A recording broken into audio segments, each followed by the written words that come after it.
Wide receivers have had even more importance in recent seasons, and with a poor free agent pool, wideout needy teams this offseason are really going to have to look towards the draft. And these are the top wide receivers in the class that you absolutely need to know. In that real top tier of guys that will likely go in the first round, there are 4 wide receivers, and we'll start with the biggest. Standing at 6'4", 215 pounds, Quentin Johnson. Now, Quentin Johnson, he was a top 20 receiver in the class in 2020, and he was a top 10 recruit in the state of Texas out of Temple High School. He originally committed to play at Texas in nearby Austin, but after receivers coach Drew Maringer was fired, Johnson decided to switch his commitment to TCU. Johnson actually was head coach Gary Patterson's second highest rated in-state recruit as the TCU head coach. As a true freshman in 2020,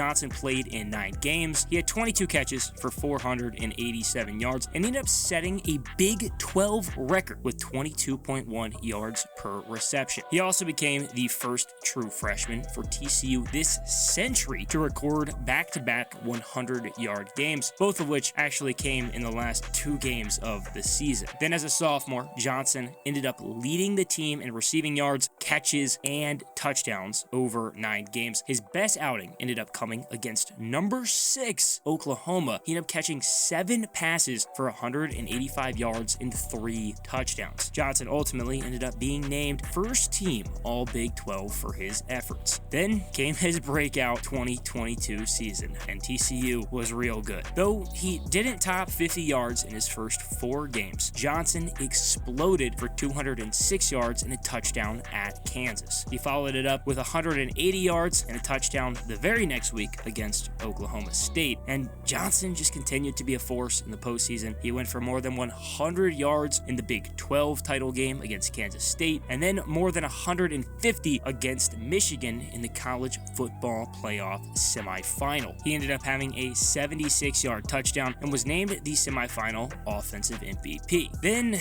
came the national championship against Georgia. Now TCU got crushed, and like the rest of his team, he struggled. He only caught 1 pass for 3 yards. But in the end, Johnson finished his college career with nearly 2,200 yards and 14 touchdowns. I personally think Quentin Johnson is actually the 3rd best in the class, but it does seem like most people think that he could be the one. The guy that I think is one is 6 foot, 175 pounder Jordan Addison. Now, Jordan Addison, he was a 4-star receiver in the 2020 class. He was a top 300 recruit at a Tuscarora High School in Maryland. Addison was a 4-year varsity starter, and he averaged nearly 22 yards a catch as a senior. He ended up committing to Pitt over offers from Maryland, Notre Dame, and South Carolina. As a true freshman in 2020, Addison ended up playing in 20 games, including 8 where he actually did start. He led the Panthers in receiving with 666 yards, and he had multiple 100-yard games, and it was actually the first time a Pitt freshman had hit those marks since Tyler Boyd. Addison placed 2nd in ACC Rookie of the Year voting, and he was a freshman All-American. Addison didn't stop there, though. He had a monster sophomore season. He had 1,500 yards, 17 touchdowns, and a school record 100 receptions. Addison caught 4 touchdowns and had more than 200 yards against Virginia to clinch a spot in the ACC championship, and he cleared 120 yards in the conference title game against Wake Forest. In the Peach Bowl, Addison caught 7 passes for 114 yards, and Addison ended up becoming the first Pitt Panther to win the Biletnikoff Award as the nation's top receiver. There was a lot of transition at Pitt heading into Addison's junior year, especially with Kenny Pickett declaring for the NFL, a new offensive coordinator, and the wide receiver coach then going and leaving for Texas. So with Lincoln Riley as the new coach, Caleb Williams at quarterback, and a very, very nice NIL deal awaiting him, Addison decided to transfer to USC. And, Pitt and Pat Narduzzi didn't love it, who then accused the Trojans of tampering, but there he was at USC, where he didn't exactly reach the same heights in 2021. He put up 875 yards and 8 touchdowns in 11 games, and Addison did ultimately finish his college career with 3,100 yards and 29 touchdowns in 35 career games. Now, the more the process continues, I've actually considered my number one guy as Jackson Smith-Njigba, 6'1", 200 pounds. He was a 5-star recruit coming out of high school, top 20 recruit by Rivals, and 24/7 Sports coming out of Dallas. Now, Smith-Njigba, he tore it up in high school. He led all Dallas area players in receiving yards as a junior, and then as a senior, he ended up topping those numbers, going for 2,000 yards and 35 touchdowns. He was the Texas Gatorade Player of the Year. He was an All-American, and he finished his high school career with 5,300 yards and 82 touchdowns in 44 games. Now, Smith-Njigba committed to Ohio State over top offers from Nebraska, Texas A&M, and Oklahoma. As a true freshman in 2020, he played pretty sparingly in 7 games. We all know how good Ohio State's wide receiver room usually is. He only caught 10 passes, and he had 49 yards and a touchdown. Now then, he was named the starter heading into his sophomore campaign, and ended up having his best season, finishing with 1,600 yards and 9 touchdowns over 13 games. His yardage set a Big Ten record, and by the way, he did that as the number 3 receiver behind future NFL wideouts Chris Olave and Garrett Wilson. Smith-Njigba finished his sophomore season with a major statement, setting not only a Rose Bowl record, but a record for any bowl game with 347 yards against Utah. That total was a school record for single game yardage, the 2nd most in Big Ten history and 5th most for a single game in Division I history. Unfortunately, Smith-Njigba played in just 3 games as a junior after suffering a hamstring injury. He got 5 passes for 43 yards. Now, the last true Tier 1 guy is Zay Flowers at 5'10", 170 pounds. He's a little smaller. Zay Flowers, he was a 3-star recruit in the 2019 class out of the University School in Fort Lauderdale, Florida. He was listed as the 83rd best receiver by Rivals, and he reached the Florida 4A state semifinals as a junior and a senior. Flowers committed to Boston College, which was actually the only Power 5 school to offer him a scholarship. Then as a true freshman in 2019, Flowers played in all 13 games, and he started twice. He totaled 116 all-purpose yards with a touchdown against Virginia Tech to open the season, and ended up finishing with 536 yards from scrimmage and scored 4 touchdowns. As a sophomore in 2020, Flowers made All-ACC first team, and he was ranked 2nd in the ACC with 892 receiving yards. Once again, he started the season hot, 162 yards receiving and a touchdown against Duke. Flowers nearly reached 1,000 yards from scrimmage and scored 10 touchdowns, including a 3-score game against Pitt to tie a school record. Flowers' production did dip as a junior, though he did continue to rise up the Boston College record books. He had 135 yards and a touchdown in the opener against Colgate, and ended up finishing the season with 115 yards from scrimmage and 5 touchdowns. Between his junior and senior year, Flowers was actually offered, reportedly,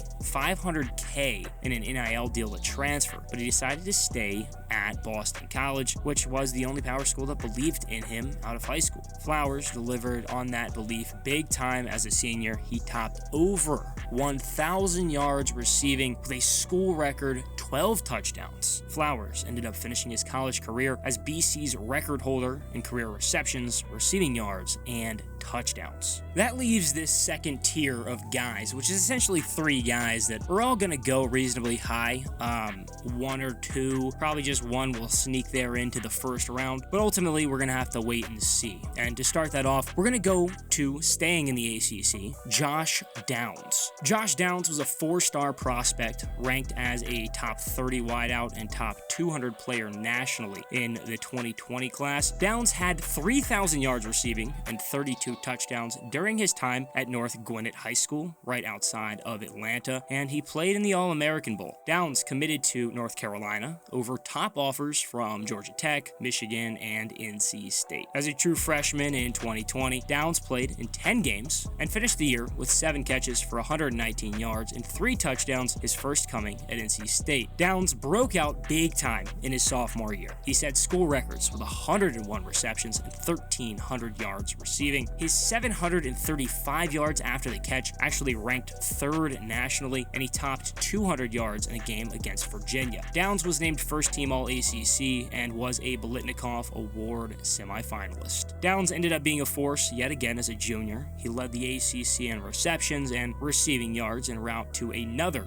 All-ACC first team selection. He cleared 1,000 yards again, becoming just the second Tar Heel to have multiple 1,000-yard seasons. Downs finished his ACC career with a 100-yard game against Clemson in the ACC championship game. Downs was named to the AP second-team All-American team after his junior season. Now, he ranks 4th in program history with nearly 2,500 yards receiving, 2nd in program history with 22 touchdowns, and 3rd with 202 receptions. That leaves our last two kind of big-time wide receivers, and we're going to start with Jalen Hyatt. Now, he was a 4-star recruit and top 50 receiver nationally in the 2020 class out of Dutch Fork High School in South Carolina. Hyatt helped his team win back-to-back state titles and crack the top 10 in the Max Preps national team rankings in 2019. He had set school records with 3,600 yards receiving and 57 touchdowns. Now, Hyatt originally committed to Virginia Tech in February of 2019 and was the Hokies' top recruit in the 2020 class before he decommitted. Despite starring in Columbia and being a finalist for the South Carolina Mr. Football Award, Hyatt did not receive offers from South Carolina or Clemson. He ended up committing to play for Jeremy Pruitt at Tennessee. As a freshman, Hyatt played in 10 games, starting just once. He finished as the team's 2nd leading receiver with 20 catches for 276 yards and 2 touchdowns. Under new head coach Josh Heupel, Hyatt put up nearly identical numbers as a sophomore, 27 catches, 226 yards, and 2 touchdowns. Again, just one start. And then came Hyatt's crazy junior year. After having just 502 receiving yards to his name after 2 years, Hyatt topped 1,200 yards en route to winning the Biletnikoff Award as the nation's top receiver. His 15 touchdowns was a school record and led the SEC, and he was an All-SEC and All-American selection. Hyatt's biggest game by far came against Alabama when he caught 6 passes for 207 yards and 5 touchdowns in that historic win, the first time a player had ever had 100 yards and 3 touchdowns against Alabama under Nick Saban. Hyatt finished his time at Tennessee with 1,700 yards and 19 touchdowns. Last but not least, and the last guy that I think you